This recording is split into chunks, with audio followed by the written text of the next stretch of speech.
ADR이 협업이 가능해요. 그리고 여기에는 사고의 전환도 조금 필요해요. 제가 예를 하나 들어볼게요. 이건 제가 변호사 할 때 했던 거예요.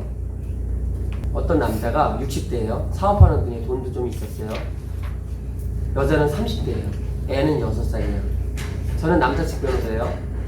여자분이 애를 데리고 나갔고 이혼 소송이 들어왔어요. 남자는 이혼 오케이. 돈도 줄 수 있다. 그러나 애는 내가 반드시 봤으면 좋겠다. 제가 첫 법정에 갔는데요. 여자가 너무 착한 거예요. 그리고 우리 의뢰인이 약간 포갑적이더라고요. 무시하고, 내가 보기에 우리 의뢰인이 나쁜 놈이더라고요.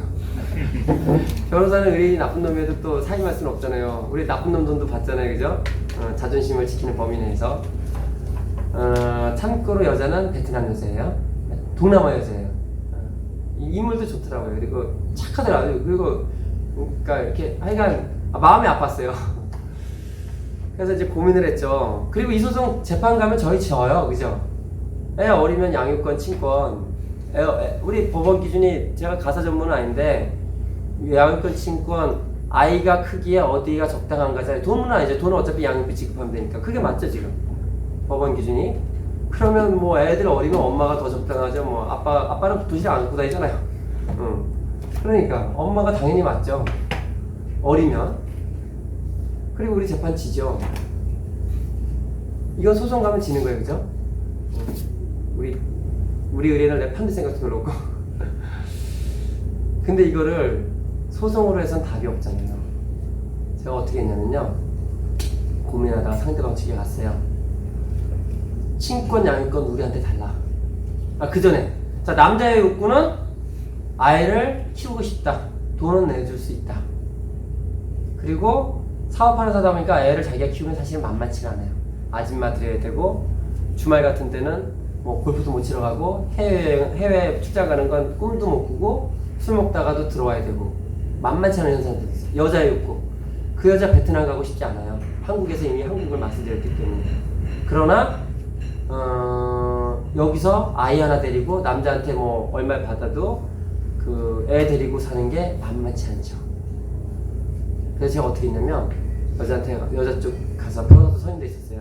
여자 변호사님이셨는데 여자 변호사님 젊으셨다는 했어요. 친권 양육권을 우리에게 달라. 깜짝 놀라죠, 그죠? 대신에 출퇴근해라. 월급 주겠다. 그리고 재산 분할로 적정 금액으로 집을 사주든지 임대보증금을 해주겠다. 그러면 남자 다 해결되죠. 늦게 들어가도 돼. 아이 엄마보다 더 좋은 부모가 어디 있어요, 그죠? 애 엄마는요, 심지어 자기 밥 먹는 것도 다 얘기해. 아침에도 일찍 출근해. 아이 아빠 나가기 전에 아침도 여기서 먹고요, 점심도 여기서 먹고요, 저녁도 여기서 먹고요.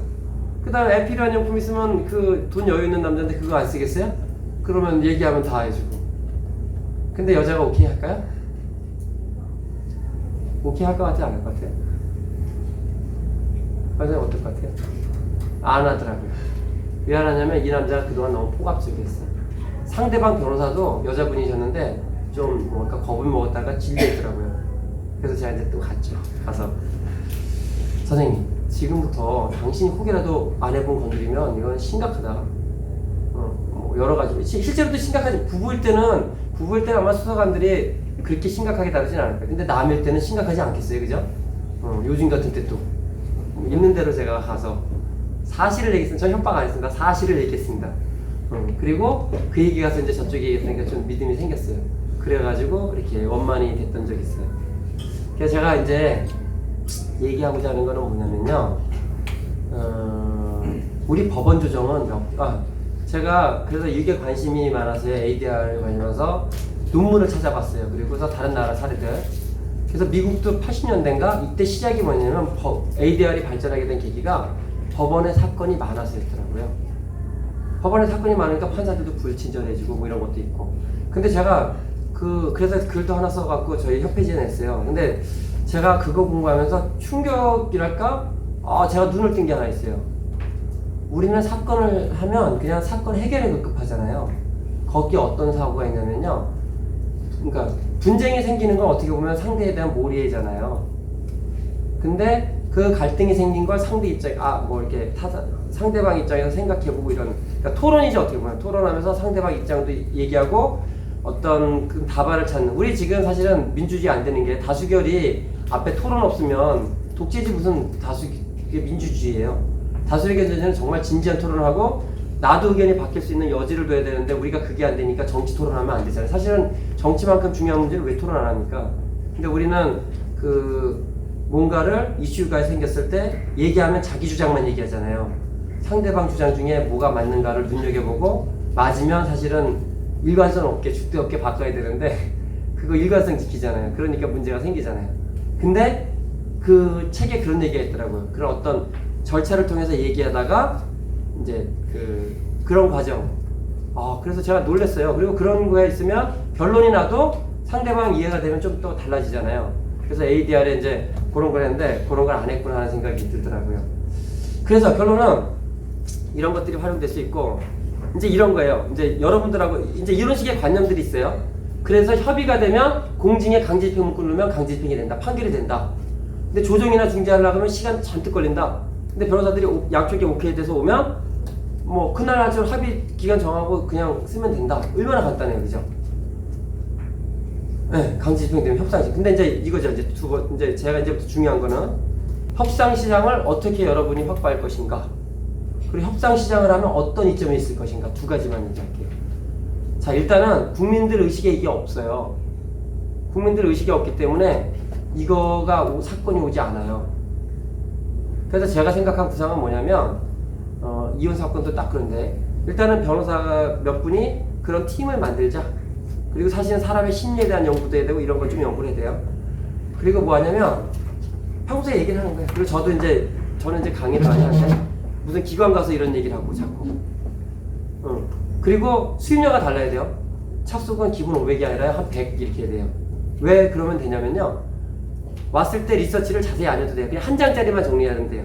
이쪽도 한 장, 이쪽도 한 장. 심지어는 상대방 변호사 선임받고 오시라고 아는 변호사 소개시키는 것도 괜찮아요. 한 장짜리 정리하고 저 있는데 와서 얘기해서 오케이 되면 소송하고 아니면 말고. 그러니까 오케이 되면 협상하고 ADR 하고 안 되면 소송 가고. 그러니까 이제 그 중에 사실은 태반은 안 될 거예요. 되는 것도 있고. 그래서 이제 이게 10개나 20개가만 마련되면 재밌잖아요. 그리고 보람도 있잖아요. 갈등 증폭이 아니라 갈등 완화잖아요. 그리고 여러분이 드리는 시간이 몇 시간 안 돼요, 앞에. 정리하는 거가 한두 시간 다 되죠, 변호사님들. 그리고 사무실에서 하니까 사실 서너 시간이에요. 그러니까 수임료를 100, 200 받아도 돼요. 그리고 협의가 안 되면 이제 소송하는 거지. 그때 나머지 500이라 그러면 100 받았으면 400 더 받으면 되죠. 이렇게 하고 이런 사례가 한 10가지 사례 생기면요. 사실은 기획기사를 내갖고 국민들을 자꾸 알려야 돼요. 강의를 통해서 알리고 기획 알리고. 그러면 여러분은 어떤 장점이 있냐면 사건 초기에 자 일단은 우리는 변호사들은 사건이 커질 때까지 기다려요. 근데 커지기 전에 사건을 미리 잠적하는 거죠. 그러면 시장이 넓잖아요. 그럼 사건 초기에 길목을 지키기 때문에 나중에 결국은 상담한 사람한테 사건이 가잖아요. 그런 사건 수임하게 되는 그러니까 기능은 첫 번째는 사건을 수임하게 되는 기능이 있고요. 두 번째는 보람이 있어요. 우리가 변호사들 사실 지치잖아요. 싸우니까 갈등 증폭을 시키니까 근데 이건 갈등 완화를 시키잖아요.